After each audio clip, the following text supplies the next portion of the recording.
नमस्कार, जुले आदाब। JK 24/7 न्यूज़ में आप सभी लोगों का बहुत स्वागत करते हैं। आज हम आपके लिए एक खास एपिसोड लेकर के आए हैं। यूथ ओरिएंटेड प्रोग्राम है, यूथ ओरिएंटेड एपिसोड है और आज हमारे साथ एक ऐसे नौजवान, एक ऐसे यूथ मौजूद हैं जिन्होंने बॉडी बिल्डिंग के फील्ड में बहुत ही ऊंचाइयों को हासिल किया है।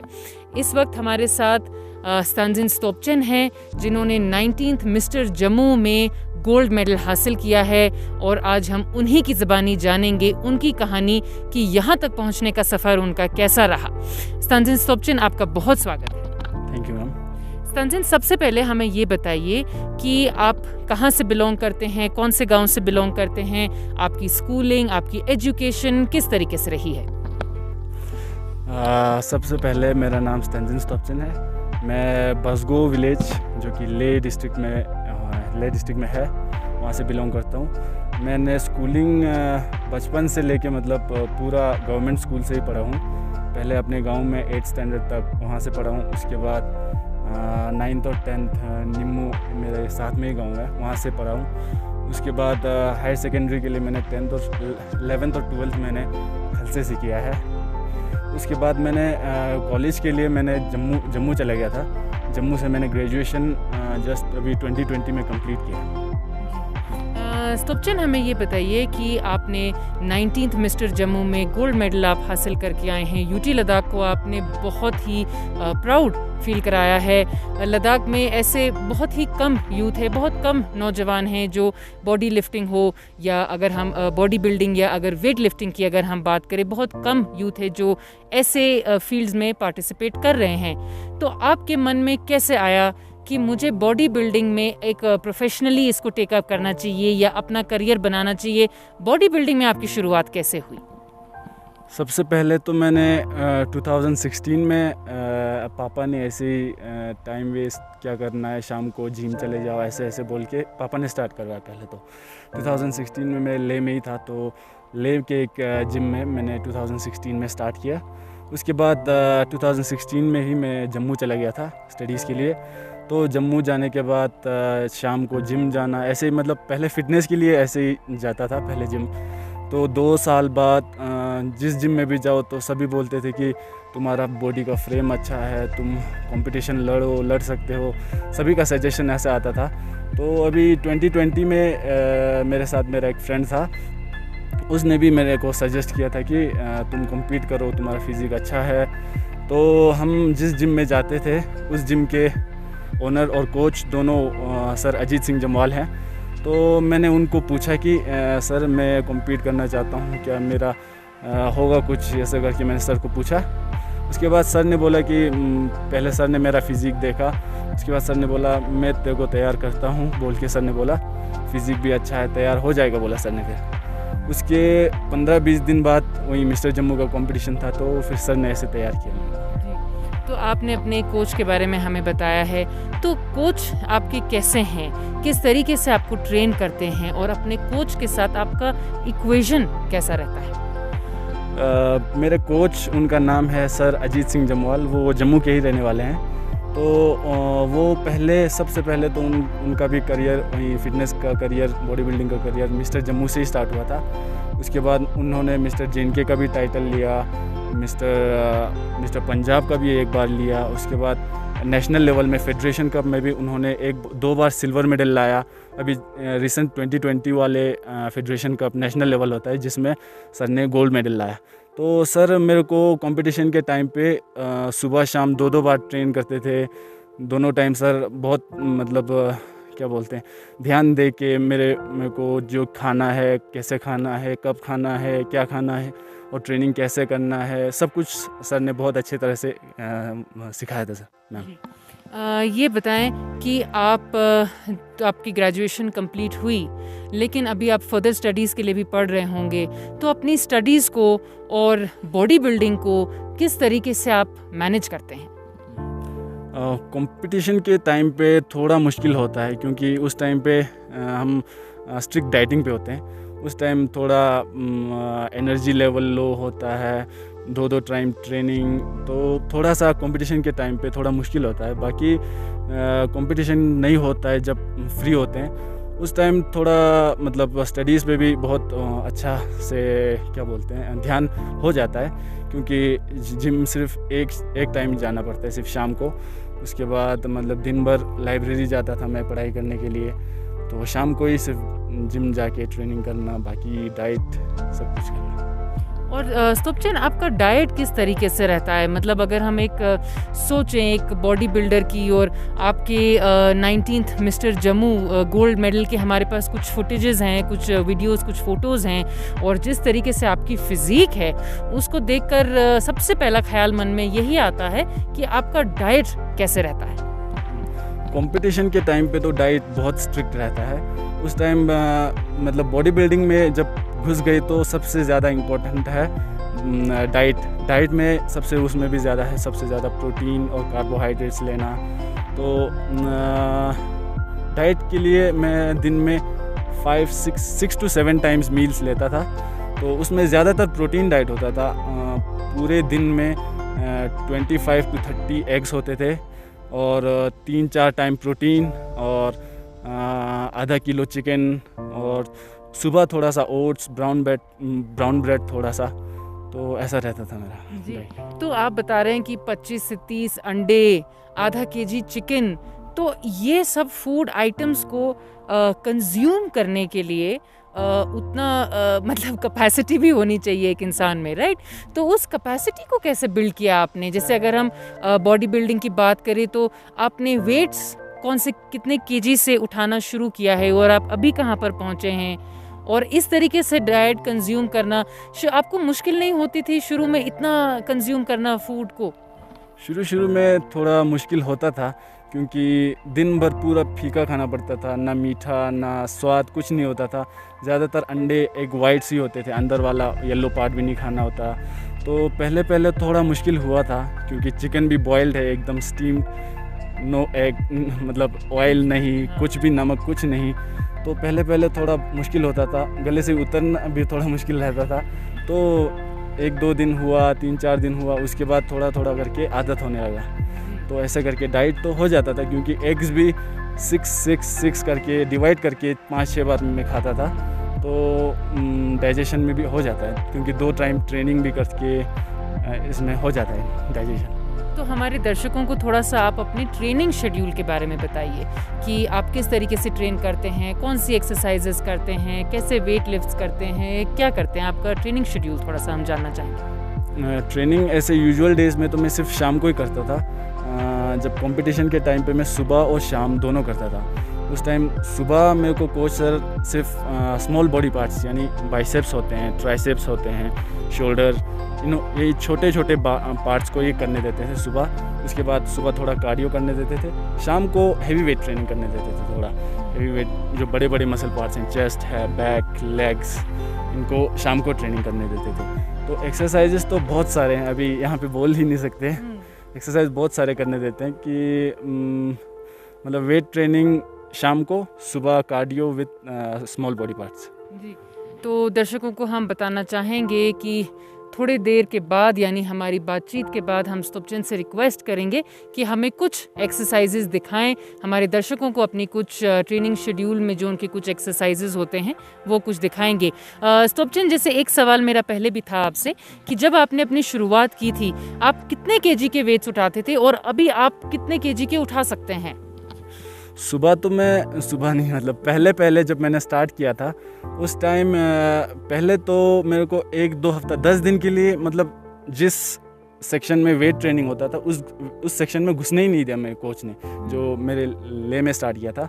ट्रेनर थे वहाँ पे, उसने मतलब वेट ट्रेनिंग वाले सेक्शन में घुसने ही नहीं दिया। पहले पूरा कार्डियो करवाया, मशीन में पूरा बॉडी को पहले थोड़ा यूज टू होने दिया, उसके बाद स्टार्ट करवाया। उसके बाद भी मैंने पहले 2 kgs, 3 kgs, ज़्यादा से ज़्यादा 5 to 7 kgs पे ही मतलब स्टार्ट करता था पहले। तो ऐसे करके धीरे धीरे स्ट्रेंथ बढ़ने लगा। तो अभी तो मेरा बाइसेप्स आर्म्स के लिए मतलब 10-15 kgs के डंबल्स भी हो जाता है, और चेस्ट के लिए 80 to 100, बेंच प्रेस, स्क्वाट्स के लिए 120, 140 ऐसे हो जाता है वेट। अभी तो बहुत ज़्यादा स्ट्रेंथ में इम्प्रूवमेंट आया हुआ है। वाकई में तारीफ़ काबिल बात है।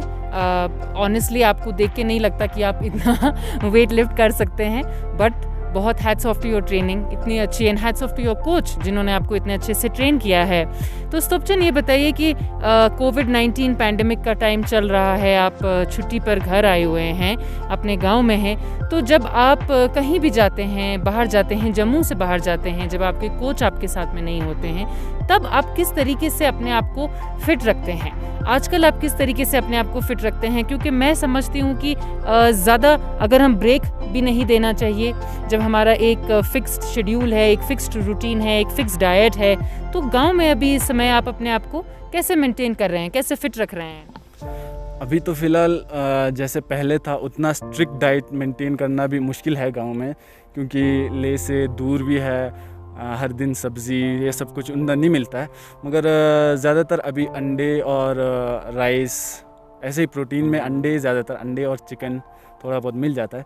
और ट्रेनिंग की बात करूँ तो ट्रेनिंग में मैंने कुछ सामान, इक्विपमेंट्स मैंने ख़रीदे हुए हैं जिम के, तो थोड़ा बहुत शाम को ट्रेन करता हूँ, कभी कभी शाम को वॉक के लिए कार्डियो करता हूँ, चला जाता हूँ ऐसे रनिंग के लिए, तो ऐसे थोड़ा बहुत अभी आजकल मैनेज कर रहा हूँ मैं।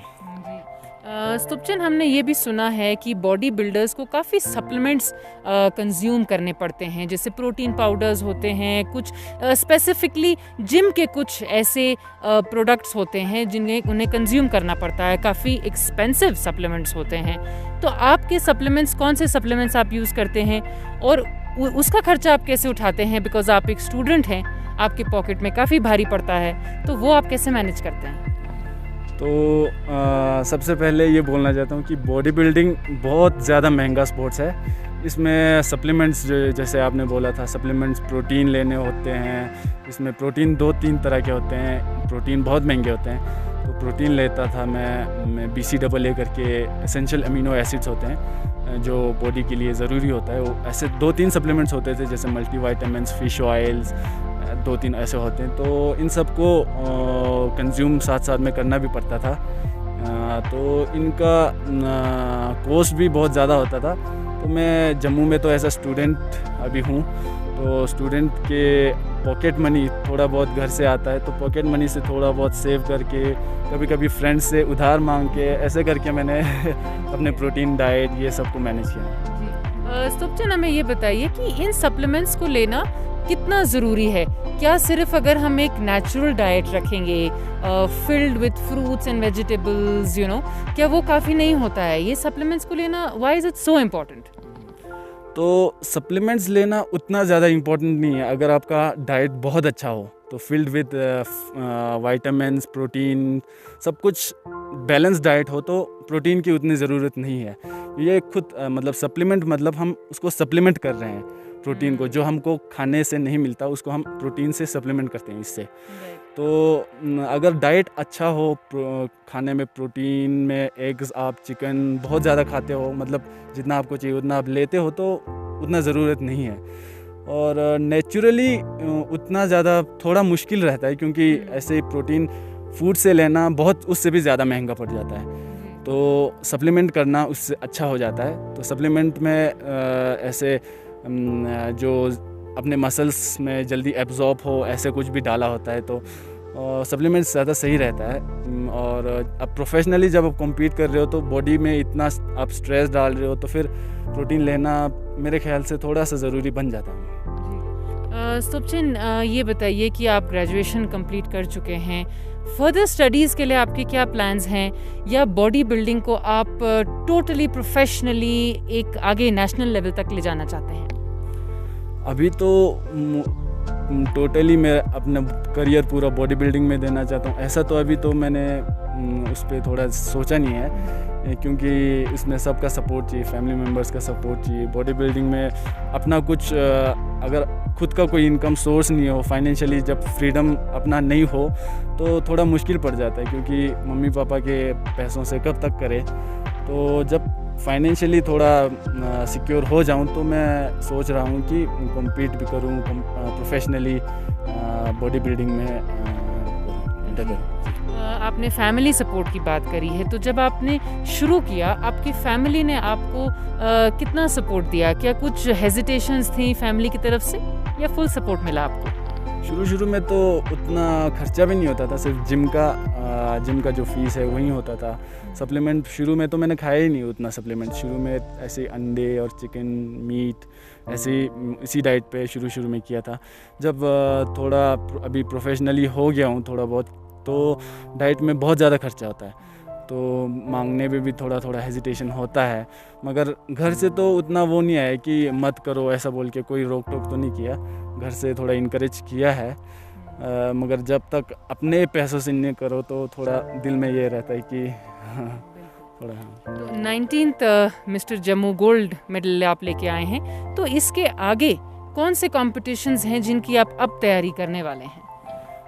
मेरे कोच सर ने भी बोला कि तू अपनी बॉडी को ख़राब मत करो, अच्छी से ट्रेनिंग करते रहना, थोड़ा बहुत डाइट भी अच्छा रखना, क्योंकि आगे कंपटीशन मिस्टर जे.एन.के का होगा। इसके बाद मिस्टर जम्मू से थोड़ा बड़ा वाला मिस्टर जे.एन.के का होगा। उसके बाद अब कोच सर के ऊपर डिपेंड है कि वो कौन से कंपटीशन में मेरे को खिलाते हैं, क्या क्या वो कराते हैं, वो सब मेरे को प्लान्स बताते हैं।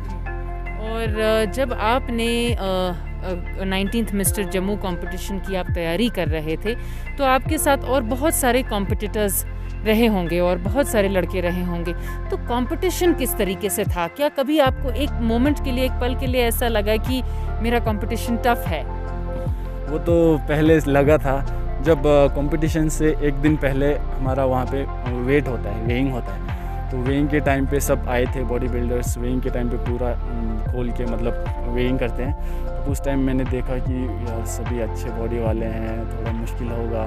तो मेरे को सर ने ऐसे इनकरेज किया कि कोई नहीं, तू बहुत तगड़ा है, कर सकता है, तू खींच के रखना, ये वो। तो सर ने बहुत मेरे को इनकरेज किया। तो जब स्टेज पे चढ़ा उस टाइम में भी सर ने भी बहुत सपोर्ट किया। मेरे फ्रेंड्स थे, लद्दाखी फ्रेंड्स जम्मू में बहुत सारे आए थे मेरे को सपोर्ट करने। तो कंपटीशन टफ था, लेकिन मेहनत ने रंग लाया। जी। तो जब आप कंपटीशन जीते, फाइनली जब स्टेज पे आपका नाम अनाउंस किया गया, तो कैसी फीलिंग थी, कैसा लगा आपको उस टाइम? पहले तो मेरे को लगा ही नहीं था कि गोल्ड आएगा। मेरे को पहले से ही लग रहा था कि शायद मेरा गोल्ड नहीं आएगा, मेरा सिल्वर आ जाएगा, ये वाला गोल्ड तो ये वाला ले जाएगा, ऐसा थोड़ा फीलिंग आ रहा था। तो जब पहले थर्ड पोजीशन से स्टार्ट करते हैं, थर्ड पोजीशन में उसका दूसरे वाले का नाम लिया, सेकंड पोजीशन में मेरा नाम लेगा। मैं सोच रहा था कि सेकंड तो मैं ही हूँ, सोच रहा था अंदर से। तो जब सेकंड पोजीशन का नाम दूसरे वाले का लिया, तो फिर मैं अकेला बच गया था फर्स्ट के लिए। तो मेरे अंदर एक बहुत सारा खुशी का वो आता है ना कि इमोशंस आया था, क्योंकि ट्रेनिंग डेज में इतना मुश्किल होता था डाइट स्ट्रिक्ट करके फॉलो करना। तो वो सब उसने मेहनत ने रंग लाया, सोच के बहुत खुश हुआ था उस टाइम तो स्टेज पे। बिल्कुल। स्तुपचन, आपने बहुत सारे यंग बॉयज़ को इंस्पायर किया होगा। बहुत यूटी लद्दाख में बहुत लोगों ने आपको सराहा है, आपकी तारीफ़ भी की है, बहुत सारे लोग आपसे इंस्पायर भी हो रहे होंगे इस समय। तो यूथ के लिए क्या मैसेज है आपके पास?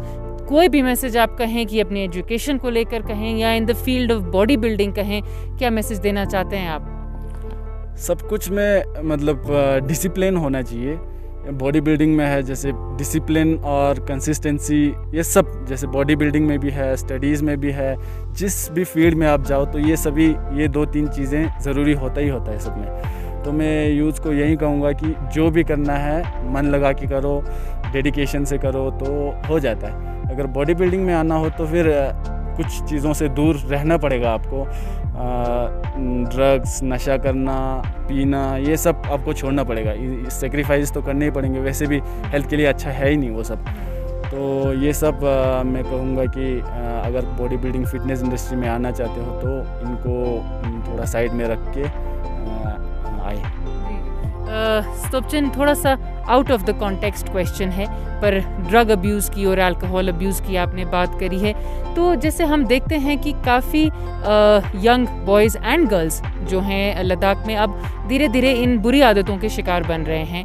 आपकी सोच में ऐसा क्यों हो रहा है? आपके हम उम्र के लोग हैं, आपने अपनी लाइफ को बहुत ऊंचाइयों तक आप लेकर के गए हैं, आपने अपनी डिसिप्लिन रखा है, रूटीन रखा है, तो आपको ऐसा क्यों लगता है कि what is the primary cause कि ये लोग सिर्फ दीज किड्स इन्हीं चीज़ों में ज़्यादा घुसते हैं, बल्कि इतना कुछ है करने के लिए? क्या सोचते हैं आप, क्या मेन रीज़न क्या रहता होगा?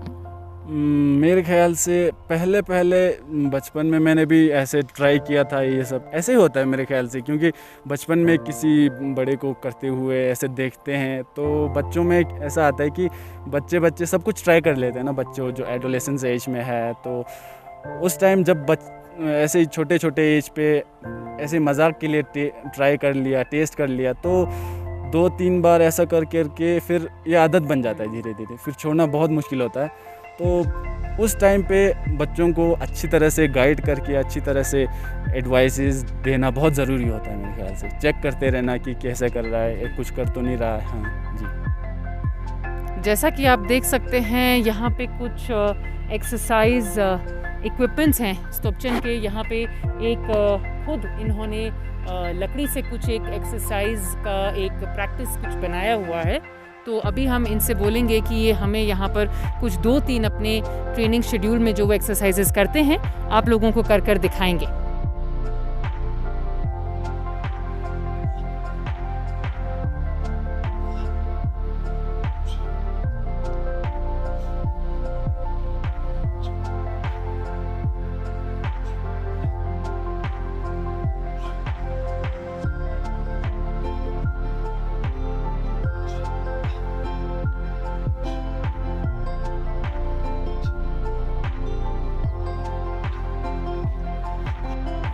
स्तोपचन, सबसे पहले हमें ये बताइए कि जो आपने अभी हमें पुलअप्स करके दिखाए हैं, पुलअप बार इम्प्रोवाइज लग रहा है, क्या ये आपने खुद बनाया है?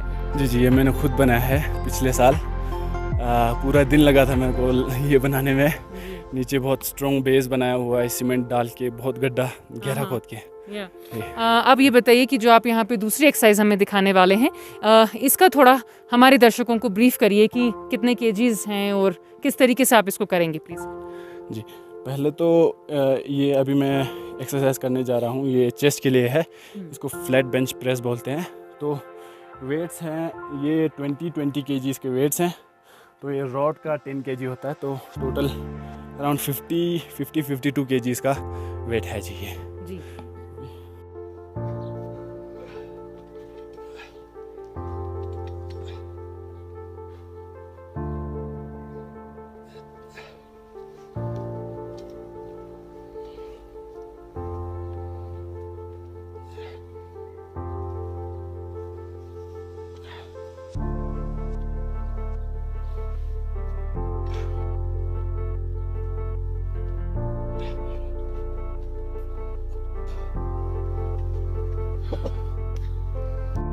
तो ये मैं बाइसेप्स कर्ल्स करने जा रहा हूँ। वेट है ये आयरन का प्लेट 10 केजीज़ का प्लेट है। तो ये साइड में जो रबर का लगा हुआ है वो 1 केजीज़ का प्लेट है। तो ये रॉड का 5 केजीज़।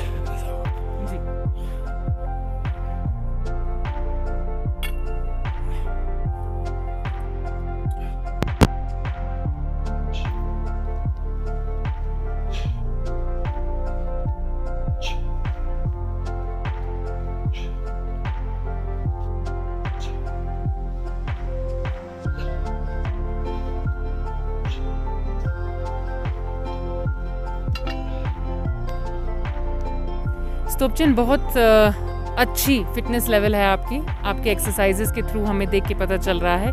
ये भी पूछना चाहेंगे आपसे कि आपने बताया था हमें कि बॉडी बिल्डिंग एक बहुत एक्सपेंसिव स्पोर्ट है, तो एंड सप्लीमेंट्स भी काफ़ी महंगी होती हैं। तो इस वक्त आपको किसी भी तरीके का सपोर्ट मिल रहा है क्या? यूटी एडमिनिस्ट्रेशन आपको सपोर्ट कर रही है या और कोई एसोसिएशन आपको सपोर्ट कर रहे हैं? अभी फ़िलहाल लद्दाख से तो कोई सपोर्ट उतना नहीं मिला। जब जम्मू में मैं कम्पीट कर रहा था उस टाइम जिस जिम में मैं जाता था उस जिम ने थोड़ा सपोर्ट किया। मेरा फ्रेंड था साथ में, उसने थोड़ा बहुत सपोर्ट किया। तो यूटी एडमिनिस्ट्रेशन की तरफ से तो अभी तक कुछ सपोर्ट नहीं मिला जी। तो आप उम्मीद करते हैं कि यूटी एडमिनिस्ट्रेशन आगे के कॉम्पिटिशन्स के लिए आपको सपोर्ट करेंगी? क्या आप उनसे जाके अपना प्रस्ताव रखने वाले हैं? जी, उम्मीद करूँगा कि आगे मैं कॉम्पिटिशन्स लड़ूँ तो उसमें थोड़ा बहुत सपोर्ट अगर हो सके तो थोड़ा सपोर्ट मिले, क्योंकि डाइट और उसमें सप्लीमेंट्स में ट्रेनिंग्स में थोड़ा बहुत एक्सपेंस ज़्यादा हो जाता है। तो जी, हमारे साथ जुड़ने के लिए बहुत शुक्रिया आपका। Thank you so much. आप लोग सुन रहे थे स्तानजिन स्टोपचिन, जो कि 19th मिस्टर जम्मू में गोल्ड मेडल लेके आए हैं। उन्होंने बताया है कि कितनी मुश्किलों से और कितनी मेहनत और कितनी हार्ड ट्रेनिंग से यहाँ तक वो पहुँच पाए हैं। उनका ये भी मानना था कि बॉडी बिल्डिंग एक काफ़ी एक्सपेंसिव स्पोर्ट है और उसके लिए बहुत हार्ड ट्रेनिंग की भी ज़रूरत पड़ती है। अलग अलग किस्म के डाइट और सप्लीमेंट्स को कंज्यूम करना पड़ता है। एक मिसाल बने हैं स्तानजिन स्टोपचिन पूरे यूटी लद्दाख के नौजवान के लिए, यूथ के लिए। उन्होंने साबित कर दिया है कि जो एक regular run of the mill professions होते हैं, उसके अलावा भी लाइफ में बहुत सारे ऐसे प्रोफेशंस हैं, बहुत सारी ऐसी स्पोर्ट्स हैं जिनमें बच्चे अपना नाम बना सकते हैं, आगे बढ़कर आ सकते हैं। चैनल के माध्यम से भी आप लोगों से यही कहना चाहेंगे कि अपने टाइम को और अपने यूथ को सही तरीके से यूटिलाइज़ कीजिए। अपने ही हम उम्र के साथियों से, लद्दाख में जो आपके फ्रेंड्स हैं, कलीग्स हैं, फैमिली हैं, उनसे इंस्पिरेशन लीजिए, उनसे आगे बढ़ने की प्रेरणा लीजिए। अपना टाइम वेस्ट मत करिए, बिकॉज लाइफ बहुत कीमती है। बने रहिए, लगातार अपडेट्स आप लोगों तक पहुंचाते रहेंगे। निसार हुसैन के साथ मैं ज़ैनब संधू, JK24/7 न्यूज़ के लिए बाज़गो, लेह लद्दाख से।